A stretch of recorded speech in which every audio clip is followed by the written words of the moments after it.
Hey guys, and welcome back to the channel. Today we have quite an interesting video, and I hope you guys do go on to enjoy it. If you do, remember to hit that like button and turn on notifications, because I'm going to bring you guys that 10 out of 10 content. Sit back and relax, and let's get straight into things. To start, we go into Tiffany's story. Tiffany was an extremely hard case in my opinion. A lady of her weight dragging her boyfriend down, due to her food obsession. Thing is, she obviously isn't rich as we can all tell.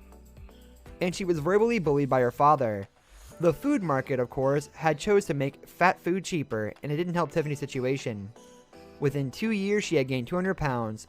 Not only this, but by the time she had started high school, she was already 500 pounds.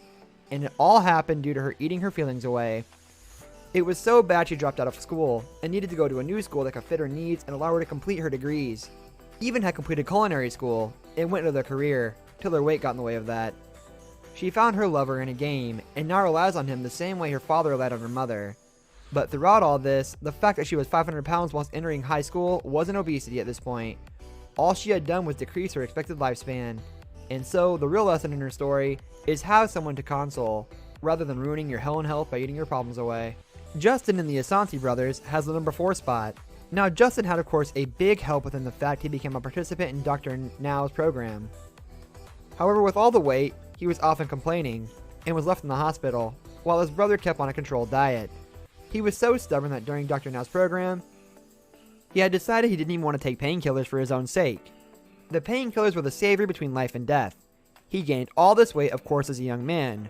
While one brother is mental, the other is envious of the older brother, and has slowed down his causes wherever he could. The father may be portrayed as a stupid man for taking care of them and ruining his own financial status for the both of them. However, the reality is, it's his 2 sons and his responsibility, so no wonder he'd spoil them. But this was also his downfall, as the 2 sons had begun to take advantage of them, and became dependent on his support. And it's sad to see how the 2 capable boys grew to be such useless men, because they couldn't control their diet, while getting all they want. Remember that. You choose to be fat. Alright? JT's story was similar to everyone else's. He ruined the life of people around him. In fact, he wanted the lady just to be a slave, since he needed 24/7 help as he struggled to do anything at 900 pounds. He was barely mobile. The other problem was, he wasn't working at all. His girlfriend supplied the food for him at home, and all he did was eat away. JT believes by eating, he goes to another kind of dimension, and not only is that worrying, but slowly killing him. Rather than thinking that maybe he needs to lose weight, or just wants a future, he'd just eat all his feelings, and it makes him happy eating.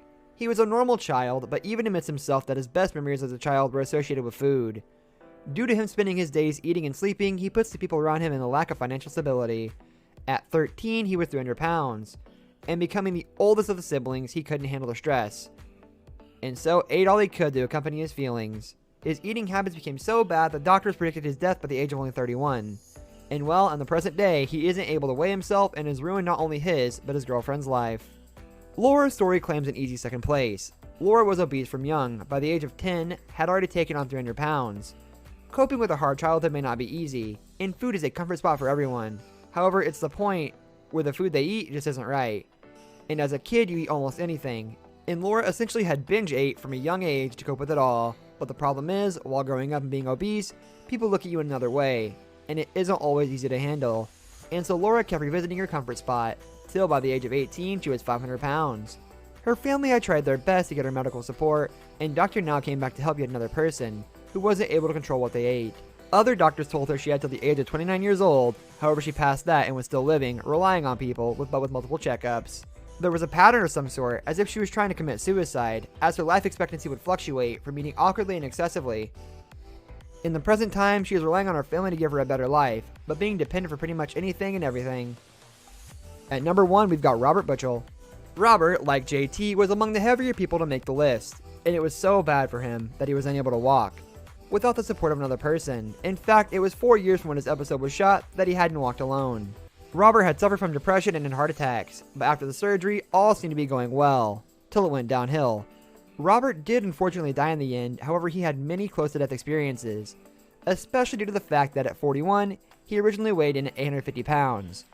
Robert was comforted by his food, and remains to be the only person on the show who has died to this day. It wasn't the doctor's fault, but rather the problems he caused on his own body, in which his body's systems had shut down on him and gave up after his second surgery. Not much was mentioned about Robert, other than his abusive upbringing, which led to a life full of wrong choices, where all he had done was eat himself and his body to death. TLC was deeply saddened by the loss of Robert. We are grateful to his family, who were gracious enough to let us continue to share his brave story with our viewers. Our thoughts and prayers are with them at this difficult time. R.I.P. Robert. If you guys did find this video interesting, don't forget to smash the like button. And if you're new to the channel or haven't already, hit that subscribe button, as I got plenty more great content on the way.